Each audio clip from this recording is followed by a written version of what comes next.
start again. Yeah. Hi, Stars fans. Welcome to another episode of the Mighty Melbourne Stars podcast. I'm Heath MacDonald, aka Mighty Melbourne Stars, and I'm joined by. Hey guys, Jacob here from Melbourne Stars News. Pleased to be back for another positive review, this time against the Sydney Sixers. And we're also joined by our other co-host, Sam. How you doing today, Sam? Yeah, not too bad. Thanks for having me back on board, boys. Very happy with last night's match. It was incredible to watch. No, that's fantastic.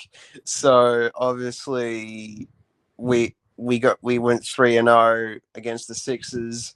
So just wanted to get like your overall like thoughts and reactions on how we went and what we can improve on and all the good gossip and everything.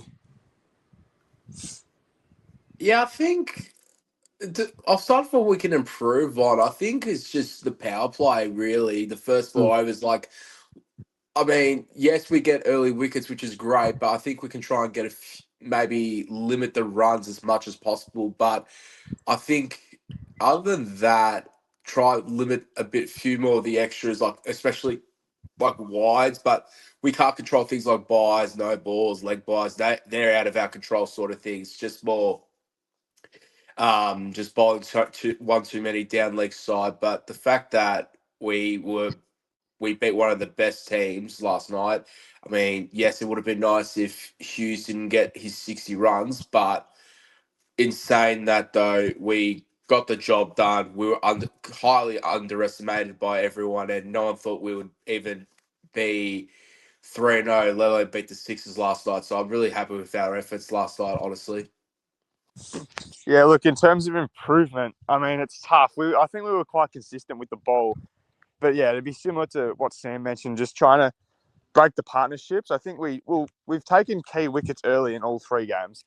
And last night it was Babar Azam and Josh Philippi. Yeah, obviously Hughes making 60 wasn't ideal, and we struggled kind of in that middle period of the game to break the partnership. And they did catch up. They piled on quite a few runs, and they got the run rate up to kind of 8-9 runs and over. And that's always a little bit concerning. But yeah, we were able to really draw it back in the second half of the bowling innings, which was impressive. And hey, we bowled them all out in the end, so I can't complain too much about the bowling. But yeah, that's kind of only the really improvement or kind of negative, I'd say, Heath. Yeah, no, that's very good. So now we're going to move on to the highlights of our batting, and we're going to talk about big boy Sam Harper. What was your guys' reaction? As he was fantastic, and it was really good to see him get his first 100 in the BBL. Yeah, I mean, it's no surprise. That was the ultimate highlight of the night, finishing 100 odd not out. That was 110 not out with 12 fours, 6 sixes, off 60 deliveries. It's not something you see often these days, but again, it was an amazing thing to watch last night, being a Stars fan. Obviously, we'd be very happy with that outcome, but again, another disappointing night for Joe Clark, unfortunately, being bowled out after just 2 deliveries for another duck. I reckon we should make a change in the lineup, but like not in the 11, my batting lineup. I'd make a change or two, but I will get to that in a minute of what I think. But it also depends what you boys think as well. No, I love that from you, Sam, because I did want to speak on the 11. And once again, I don't think we should take a player in and take a player out and put another player in, but just shuffle around the lineup, which we'll get to in a minute. But yeah, Sam Harper, what an innings. It had been long waited, 2 rough seasons for him. I think he top scored last season with a 48 in Adelaide Oval. And then his first 2 games batting, obviously he didn't bat in the first game. His first 2 games, a lovely 55 at Adelaide Oval, and then top it off with 110 not out. It was incredible, We spoke on, losing wickets in the power play last year happened every game.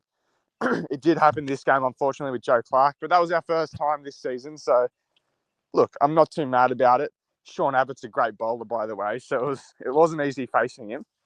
But yeah, credit to Sam Harper. What a knock. He seems to be in great form.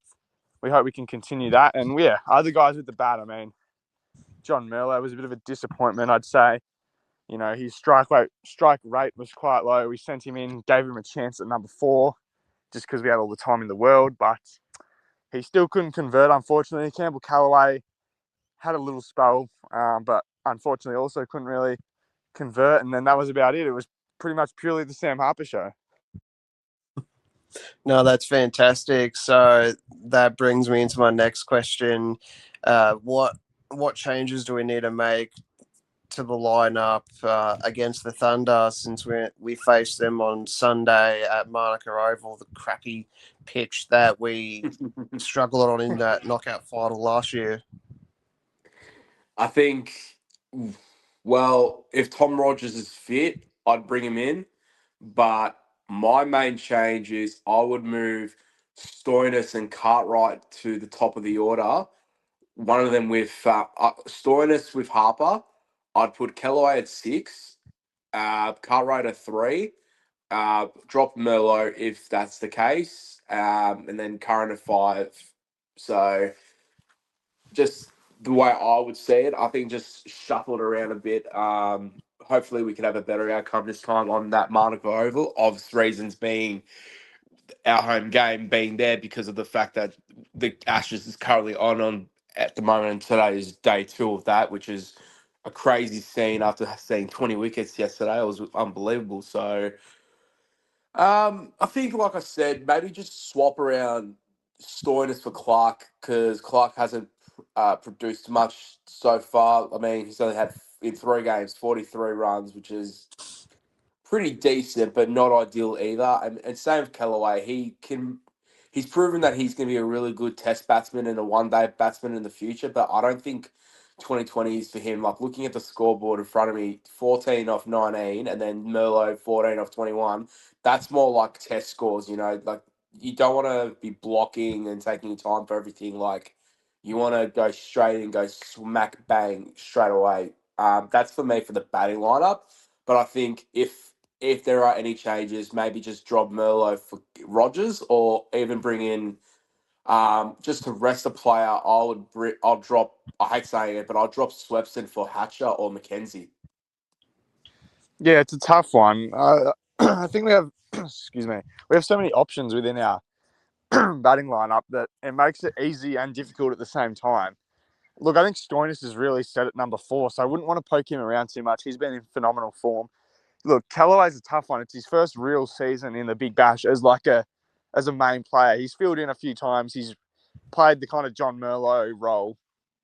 But I just think we need to be consistent with him, so keep him in the same position and not kind of move him around too much. He's obviously a top order player, whether that's opening or number 3. He needs to be up there at at one of those positions because he needs the time to work his way into the innings. Yeah. He doesn't have the highest strike rate. We know that, as Sam mentioned. But look, 41 off 27 in his first game, 20 something runs last game, and then a 14 last night is not ideal. And the strike rate was a bit low, but I mean it does happen some games. And you look at the situations where we're only chasing 150, so we don't need to go bang from ball 1. So I don't know, maybe he was trying to play a bit more tactical. But I'd just leave him and Stoinis at 3 and 4 for a few more games and see how things work out. In terms of the opening position, we have 3 kind of openers in contention with Clark, Harper, and Rogers. Now, look, Rogers had a great first game. He made 30-odd, was aggressive from the start, which is what we want. And I was fine with his innings. But at the same time, Sam Harper's gone and made 55 and 110. And I feel like it's between those two for the opening spot. I just don't like... I feel like it's harsh to say, but I just don't like Harper and Rogers opening together because last time it happened, it was terrible. Look at all last season, how that went. And I'm not saying that's going to happen again because they're different players now, it seems like. But it just doesn't feel right. And look, Joe Clark being our international opener, we drafted him purely for the reason of top order batting. So it just feels wrong if we were to move him too low down the order. I mean, I'd be happy with him at 3 or 4, but those spots are already taken, as I just mentioned, with Stein and Callaway. I think 5, 6 is too low, and those are the slots where you want Maxwell and Cartwright coming in. You want your big hitters to come in and finish the game. You don't want Joe Clark coming in then. Look, I think give Clark a minute. As you mentioned, 43 runs off 3 games is not terrible. And as an opener, it's a tough gig. They're going to go out for a duck at some stage. I mean, it always happens, And today was Clark's day, Ben Duckett had a duck in his first game last season for us, and then he he ended up doing pretty well for us. So look, I think we just got to give him time and not expect, hundreds from him. If he can get a nice 30 or more runs he strikes at a decent strike rate, if that can start off our innings and then he goes out, I'm fine with that. So what I do with the lineup is have Rogers at 5. So Clark to open with Harper, because I think it's so hard to move Harper out once he's just done that. Then you got Callaway, Stoin, and Rogers, because Rogers can play that number 5. He does it in Shield, and he did it a couple of times last season when he wasn't performing so well at the top.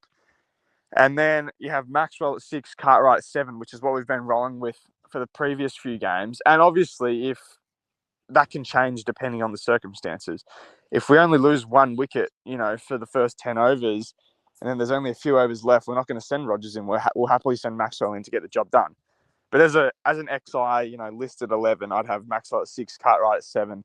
Gives us a lot of batting depth, and then I think it still gives Rogers, Clark, and Harper a fair shot. So sorry, I've been yapping for so long, but It's all right, mate. it's a pretty controversial topic there and something that needed to be covered. So back to you, Heath.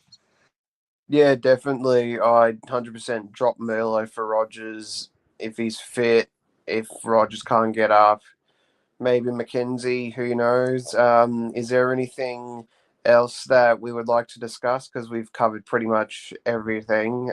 What do you guys think? I reckon we need to discuss what to expect from the Thunder tomorrow night. Yeah. Because that's going to be another tough ask. I mean, the ladder position might not say they're bad, but doesn't matter where they're positioned. You can't underestimate them with their talent as well. So it's going to be a very, very good matchup against them because we struggled against them at Monaco Oval. So I think we just need to watch out for their best players like Sams, Green, Warner, Constas, and Gilks. That they're top 5 in Yeah. my opinion.